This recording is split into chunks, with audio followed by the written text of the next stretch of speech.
Sir ఇది granite రాళ్ళల్లో fractures joints ఉంటాయి అంటారు కదా సార్, అవును. అవి ఉన్న దగ్గర వాటర్ వస్తాయా? ఎంతవరకు నిజం? ఇది గిరి ఇది చాలామంది రైతులకి తెలియని అంశం. సైంటిఫిక్ మెథడ్స్ ప్రకారం ఏదైతే జియో ఫిజికల్ మెథడ్స్ వాడుతున్నామో భూగర్భ జల అన్వేషణ కోసం మన రెసిస్టెన్స్ని అనుకుంటాం. ఎక్కువ బండరాలు ఉన్నాయనుకోండి ఒక ప్రాంతంలో, అక్కడ రెసిస్టెన్స్ చాలా హెవీగా వస్తుంది, 1000-2000 కంటే ఎక్కువ వస్తుంది. ఏది ఓమ్ మీటర్ చూపిస్తుంది. Okay sir. అదే కొంచెం వాటర్ సోర్స్ ఉన్న దగ్గర, ఇసుక ఉన్న దగ్గర చాలా కర్వ్ అనేది చాలా డిక్రీజ్ అవుతుంది. సో అది డిక్రీజ్ అయిందంటే సంథింగ్ ఏదో ఉంది.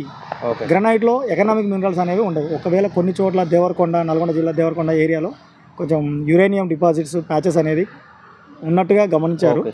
కానీ ఈ మన ఏరియాలో అయితే మాత్రం పెద్ద గ్రనైట్లో పెద్ద ఎకనామిక్ మినరల్స్ అనేవి ఉండవు. అయితే మన మిషన్ పెట్టి మన రెసిస్టెన్స్ మీటర్స్తో జియో స్కానర్స్తో చూసినప్పుడు ఫ్రాక్చర్స్ జాయింట్స్ ఎంత లోతులో ఉంది, అది ఎంత థిక్నెస్ ఉంది అని చెప్పొచ్చు. మరి అది నీటి నిల్వలను కలిగి ఉందా లేదని చెప్పొచ్చు. ఒకసారి ఎట్లనో చూద్దాం. రైతుల మీకు కూడా చూపిస్తున్నా చూడండి.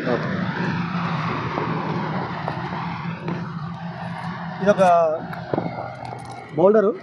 అంటే దీని ఉపరితలం మీద ఉన్న మట్టి అంతా ఎరోడ్ అయ్యింది. న్యాచురల్ ఏజెన్సీస్, వాటర్ వల్ల కావచ్చు, గ్రావిటీ వల్ల కావచ్చు, గాలి వల్ల, పవనాల వల్ల అంతా వెళ్ళిపోయింది కాబట్టి ఇవి ఎక్స్పోజర్స్ అని అవపడ్డాయి. అయితే ఇది ఉంది కదా, ఇక్కడ మొత్తం బండగా ఉంది, హార్డ్గా ఉంది, ఇక్కడ హార్డ్గా ఉంది. కానీ మధ్యలో ఒక ప్యాచ్ లాంటిది ఏర్పడది. అంత ఈజీగా ఇంత గట్టిగా ఉన్న గ్రనైట్లో ఇలాంటిది ఏర్పడిందంటే శిథిలీకరణ అనేది జరిగింది. అంటే వెదరింగ్కి లోన్ అయ్యి టెంపరేచర్ అంటే ఉష్ణోగ్రత, పీడనాల వలన కెమికల్ రియాక్షన్స్ జరిగి ఇది ఒక ఫెల్స్పార్గా మారింది. ఫెల్స్పార్ అంటే గ్రనైట్లో 50% కంటే ఎక్కువగా ఫెల్స్పార్ మినరల్స్ అనేవి ఉంటుంది. దీన్ని కే ఫెల్స్పార్గా చెప్పొచ్చు. అయితే అలా చూపించు. ఇలాంటి ప్యాచెస్ వస్తాయి. ఇలాంటి ప్యాచెస్ భూమి లోపల మనకు కనపడే అవకాశం ఉంది. ఏం చూడండి, ఇది ఒక జాయింట్ చెప్పొచ్చు. జాయింట్ అంటే ఏంటంటే దీని మధ్యలో ఒక డిస్ప్లేస్మెంట్ అనేది వస్తుంది కానీ విడిపోదు. చూడండి, ఇలా తేడా వచ్చిగో ఇక్కడ మొత్తం ఒక మొరం లాగా ఏర్పడి, ఈ మొరం అనేది నీటి నిల్వలని కలిగి ఉంటుంది. చూడండి, ఇదంతా ప్యాచ్ అంతా ఇట్లా ఉంటే వాటిని జాయింట్స్ అని అంటాం. అంటే డిస్ప్లేస్మెంట్ అనేది ఉండదు. చూడండి, ఒకప్పుడు ఇది రెండు కలిసే ఉన్నవి, కానీ ఇది ఒక పాటు లాగా మారింది.